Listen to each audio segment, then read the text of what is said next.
Hello friends, आप सभी का स्वागत है। उम्मीद है आप सबकी पढ़ाई अच्छे से चल रही होगी। अभी 2 दिन पहले मैंने एक वीडियो डाली थी, इसमें मैंने आपसे कहा था कि आपको मौलिक अधिकार वाला चैप्टर पढ़ के आना है, हम उस पर क्वेश्चन डिस्कस करेंगे। ठीक है, तो आज मैं कुछ क्वेश्चंस लेके आई हूँ। उम्मीद करती हूँ आपने उस चैप्टर को रिवाइज कर लिया होगा। तो अब आपको ये क्वेश्चंस लगाने हैं और ये देखने की आप कितना स्कोर कर पा रहे हो। ठीक है, और जितना भी आपका स्कोर आएगा आपको कमेंट करके बताना होगा। ठीक है, तो चलिए हम आज की क्लास को स्टार्ट करते हैं। पहला क्वेश्चन है, निम्नलिखित में से किसको संविधान द्वारा मौलिक अधिकारों को लागू करने की शक्ति दी गई है।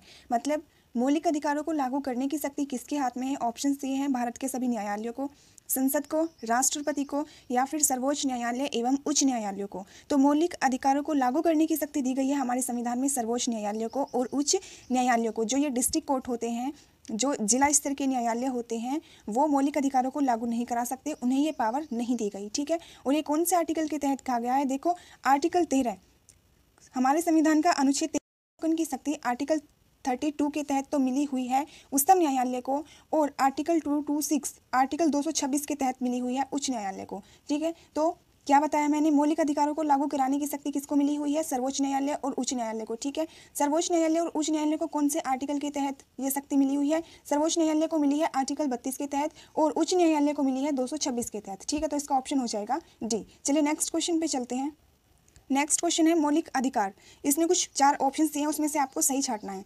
कभी भी निलंबित नहीं किए जा सकते। ठीक है, नेक्स्ट ऑप्शन है, प्रधानमंत्री के निर्देशों से निलंबित हो सकते हैं।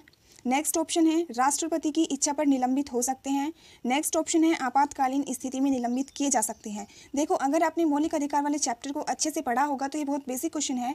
आपने पढ़ा होगा कि कुछ ऐसे मौलिक अधिकार हैं जो आपातकालीन स्थिति में भी निलंबित नहीं किए जा सकते। आप मुझे कमेंट करके बताओ कि कौन से ऐसे मौलिक अधिकार हैं जिन्हें आपातकालीन स्थिति में भी निलंबित नहीं किया जा सकता। ठीक है, तो इससे आपको अच्छे से आइडिया लग जाना चाहिए कि मौलिक अधिकार सिर्फ और सिर्फ कब निलंबित होते हैं, जब कोई आपातकालीन स्थिति हो। ठीक है, वरना मौलिक अधिकारों को निलंबित नहीं किया जा सकता। ठीक है, तो इसका आंसर हो जाएगा ऑप्शन नंबर 4। ठीक है, चलिए नेक्स्ट क्वेश्चन पे चलते हैं। नेक्स्ट क्वेश्चन है, भारत में मौलिक अधिकारों के संबंध में निम्नलिखित कथनों पर विचार करो। कुछ आपको ऑप्शन दिए हैं, उन कथनों पे आपको विचार करने हैं। पहला कहता है, यह राज्य कृत्य के विरुद्ध गारंटी है। दूसरा है, भारत के संविधान के भाग 3 में मौलिक अधिकारों को सूचीबद्ध किया गया है। तीसरा है, सामाजिक, आर्थिक और राजनीतिक न्याय सुनिश्चित करते हैं। और चौथा है, संयुक्त राज्य अमेरिका में अधिकारों के बिल की भांति नहीं है। तो अब इन 4 कूट में से आपको सही कूट बताना है। ऑप्शंस दिए हैं, 1 तथा 2 सही है, 2 तथा 3 सही है, 1, 3 तथा 4 सही है, 2, 3 तथा 4 सही है। देखो, आपको पता होगा कि ये जो मौलिक अधिकार हैं ये राज्य कृत्य के विरुद्ध एक गारंटी देते हैं। ठीक है, तो पहला ऑप्शन तो सही हो जाता है।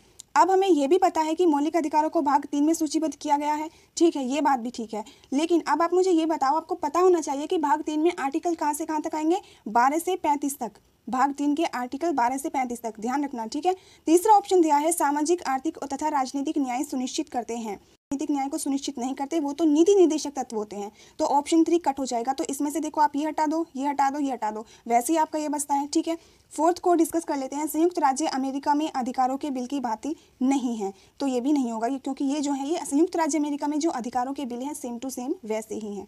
ठीक है, तो इसका ऑप्शन हो जाएगा 1 और 2 सही है। ठीक है, चलिए नेक्स्ट क्वेश्चन पे चलते हैं। नेक्स्ट क्वेश्चन है, उन मौलिक अधिकारों का चयन करें जो भारतीय नागरिकों को प्राप्त हैं लेकिन गैर नागरिकों को नहीं। मतलब जिसके पास भारत की नागरिकता है सिर्फ उसी को मिलेंगे, विदेशियों को नहीं। मतलब जिसके पास नागरिकता नहीं होगी उसको नहीं मिलेंगे।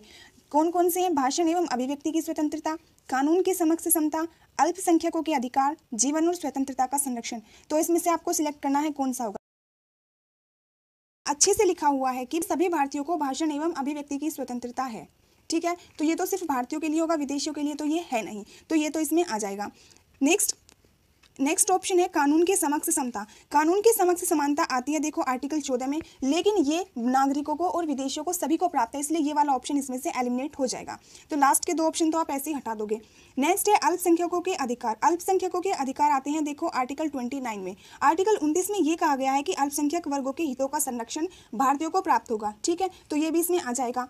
फोर्थ ऑप्शन है, जीवन और स्वतंत्रता का संरक्षण। देखो, जो स्वतंत्रता, जो फ्रीडम मिली हुई है वो भारतीयों को मिली हुई है, विदेशियों को नहीं दी गई है, क्योंकि विदेशी आके वरना अपने यहाँ पे तो अपना आधिपत्य फिर से जमा लेंगे ना, जैसे पहला हुआ है। अगर उन्हें फ्रीडम दे दी तो उनके लिए लिमिटेशंस हैं। ठीक है, तो ये चीज़ें, ये भी ऑप्शन आपका एलिमिनेट हो जाएगा। तो अब बचा आपका ऑप्शन नंबर ओनली ए। केवल 1 और 3, भाषण और अभिव्यक्ति की स्वतंत्रता और अल्पसंख्यकों के अधिकार, ये केवल भारतीयों को प्राप्त है, विदेशियों को नहीं। ठीक है, चलिए नेक्स्ट क्वेश्चन पे चलते हैं।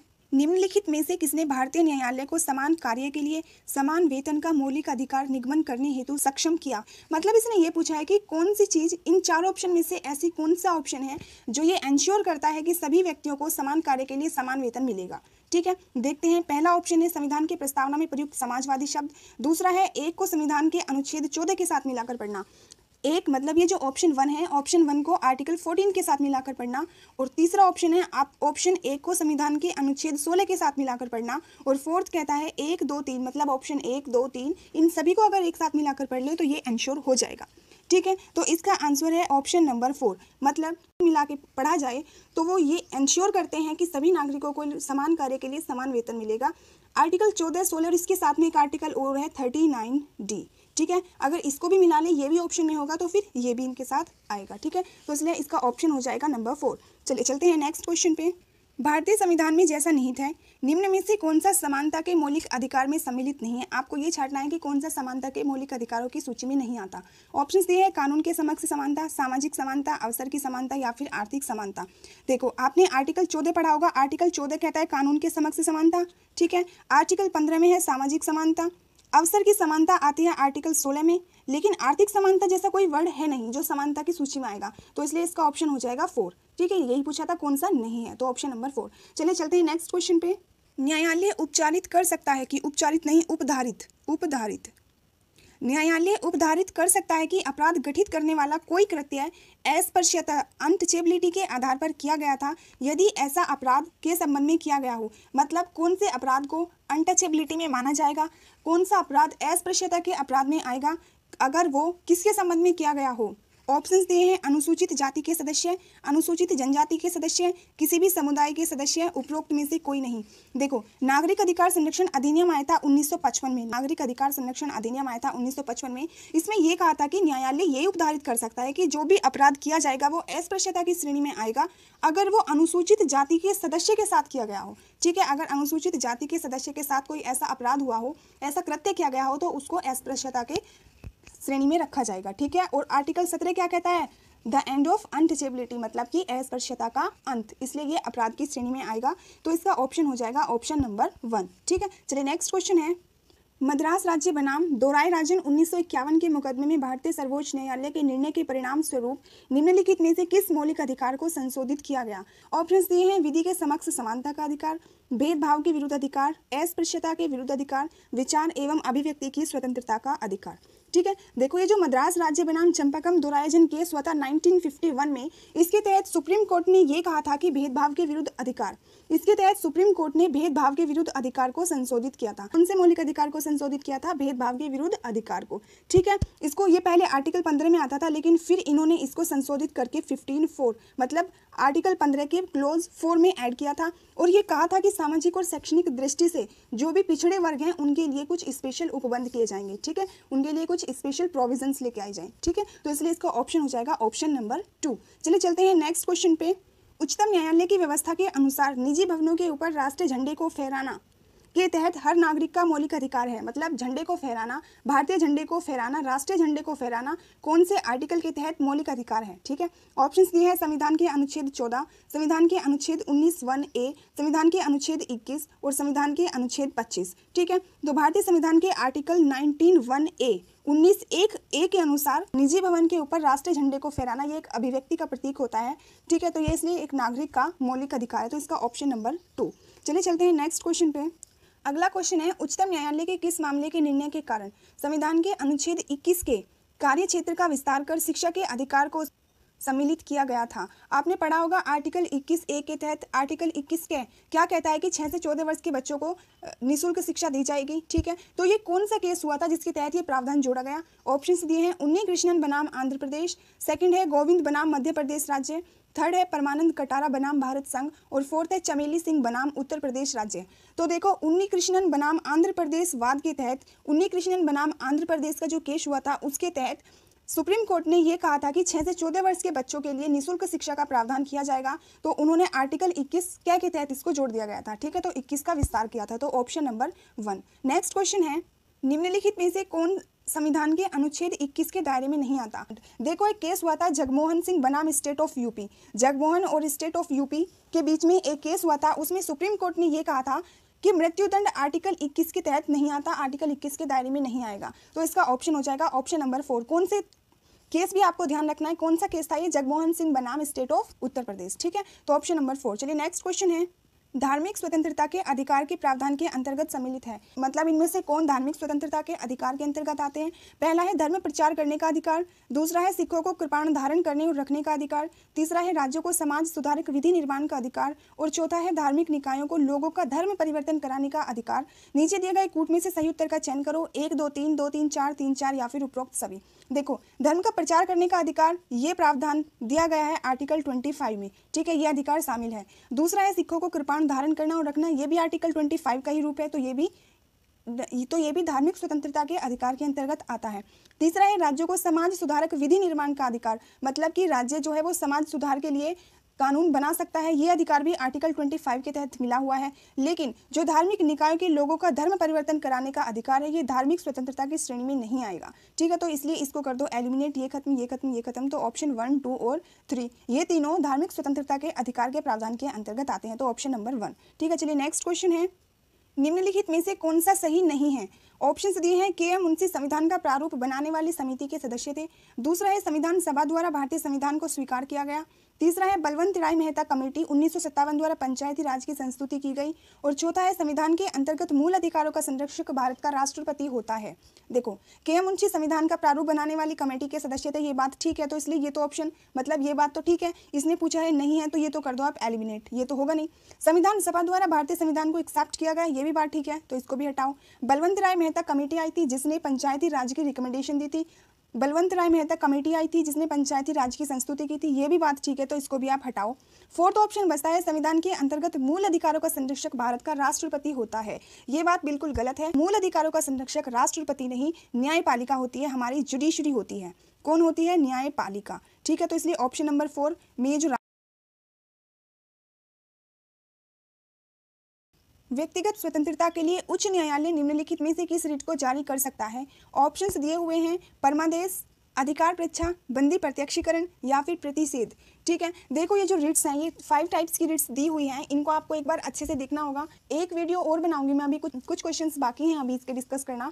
अगर मैं उन्हें आज ही लेके आती तो वीडियो लंबी हो जाती, तो इसलिए एक वीडियो और आएगी इस पर, तो तब तक आप उसमें भी हो सकता है मैं कुछ रिट से संबंधित क्वेश्चन को उसमें इंक्लूड करूँ। तो आप अगर रिट नहीं पढ़ी तो उन्हें पढ़े। व्यक्तिगत स्वतंत्रता के लिए उच्च न्यायालय निम्न में से कौन सी रिट जारी कर सकता है? ऑप्शन है परमादेश, अधिकार परीक्षा, बंदी प्रत्यक्षीकरण या फिर प्रतिषेध। तो व्यक्तिगत स्वतंत्रता के लिए जारी की जाने वाली रिट होती है बंदी प्रत्यक्षीकरण। इसमें यह पूछा गया है कि जिस व्यक्ति को बंदी बनाया गया है उसका मेन रीजन क्या है। ठीक, तो ऑप्शन नंबर 3। नेक्स्ट क्वेश्चन है, किस वाद ने संसद को मौलिक अधिकारों में संशोधन का अधिकार दिया? मतलब कौन से वाद, कौन सा ऐसा केस हुआ था जिसके तहत मौलिक अधिकारों में संसद संशोधन कर सकती है, ये प्रस्ताव पारित हो गया था? ऑप्शन है केशवानंद भारतीवाद, राजनारायण बनाम इंदिरा गांधीवाद, गोलकनाथवाद, सज्जन कुमार वाद। देखो 1951 में एक केस हुआ था शंकरी प्रसाद बनाम भारत संघवाद, उसमें सुप्रीम कोर्ट ने कहा था कि संसद मौलिक अधिकार में संशोधन कर सकती है।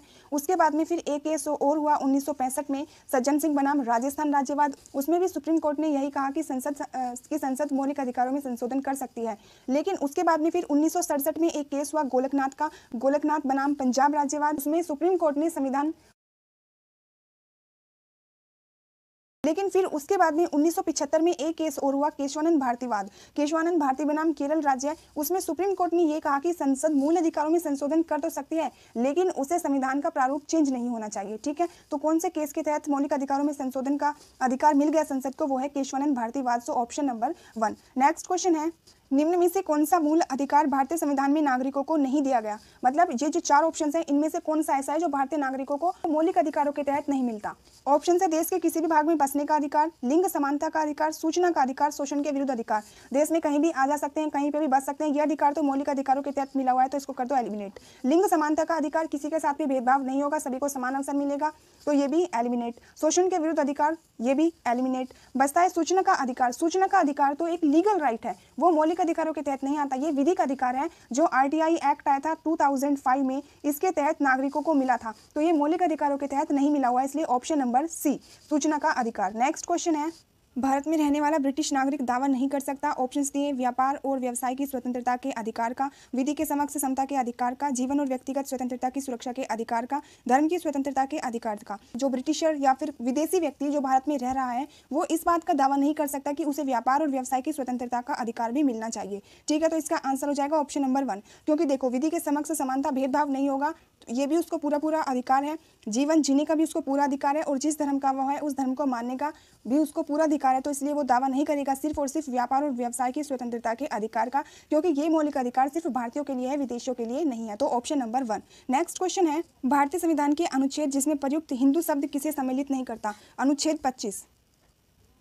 भारतीय संविधान के अनुच्छेद 25 जिसमें प्रयुक्त हिंदू शब्द किसे सम्मिलित नहीं करता? आर्टिकल 25 के क्लोज 2 में एक वर्ड लिखा हुआ है हिंदू, तो उसने ये पूछा है कि उसमें कौन कौन सम्मिलित है और कौन नहीं है। इसने तो सिर्फ ये पूछा है कौन सा नहीं है। तो वो जो शब्द है हिंदू, देखो वो बौद्धों को भी सम्मिलित करता है, जैनों को भी करता है, लेकिन वो पारसियों को नहीं करता। ठीक है, सिखों को भी करता है। तो जो हिंदू शब्द है उसके अंतर्गत आते हैं बौद्ध, जैन और सिख, लेकिन पारसी नहीं आएंगे। वही इसने पूछे हैं कौन से नहीं आते, तो Parsi option number 3। Next question है, निम्नलिखित में से किस रीट को किसी भी व्यक्ति की स्वतंत्रता का महानतम रक्षक माना जाता है? कौन सी रीट है जिसको व्यक्ति की स्वतंत्रता का महानतम रक्षक माना जाता है? ऑप्शन है परमादेश, बंदी प्रत्यक्षीकरण, उत्प्रेषण, प्रतिषेध। तो वो रिट होती है बंदी प्रत्यक्षीकरण, ऑप्शन नंबर 2। ये जो बाकी की रिट्स हैं इनको हम कल के वीडियो में डिस्कस करेंगे, तो इसलिए मैं आज डिस्कस नहीं कर रही हूँ। कल हम देखेंगे, एक बार आप रिवाइज करके आइएगा, बाकी हम कल के वीडियो में डिस्कस करेंगे। तो व्यक्ति की स्वतंत्रता का महानतम रक्षक है बंदी प्रत्यक्षीकरण। ठीक, नेक्स्ट क्वेश्चन है, जोखिम भरे उद्योगों में बाल श्रम का उपयोग निषिद्ध है। जो जोखिम भरे उद्योग है, कारखाने हैं, वहां पे बच्चे काम नहीं करेंगे। ये कौन से प्रावधान के तहत, ये बात कौन से प्रावधान के तहत कही गई? ऑप्शन है भारत के संविधान के द्वारा, 10 दिसंबर 1996 के सर्वोच्च न्यायालय के निर्णय द्वारा, संयुक्त राष्ट्र के चार्टर द्वारा, या फिर उपयुक्त सभी। भारत के संविधान ने ये बात कही है आर्टिकल 24 के तहत, तो इसलिए ये ऑप्शन तो ठीक है। 10 दिसंबर 1996 के सर्वोच्च न्यायालय के निर्णय के द्वारा ये भी एक केस हुआ था MC मेहता बनाम तमिलनाडु स्टेट, जिसमें सुप्रीम कोर्ट ने यह कहा था कि 14 वर्ष से कम आयु के बच्चों को जोखिम भरे हुए स्थानों पर ले जाना गैर कानूनी होगा। तो ये भी इसके अंतर्गत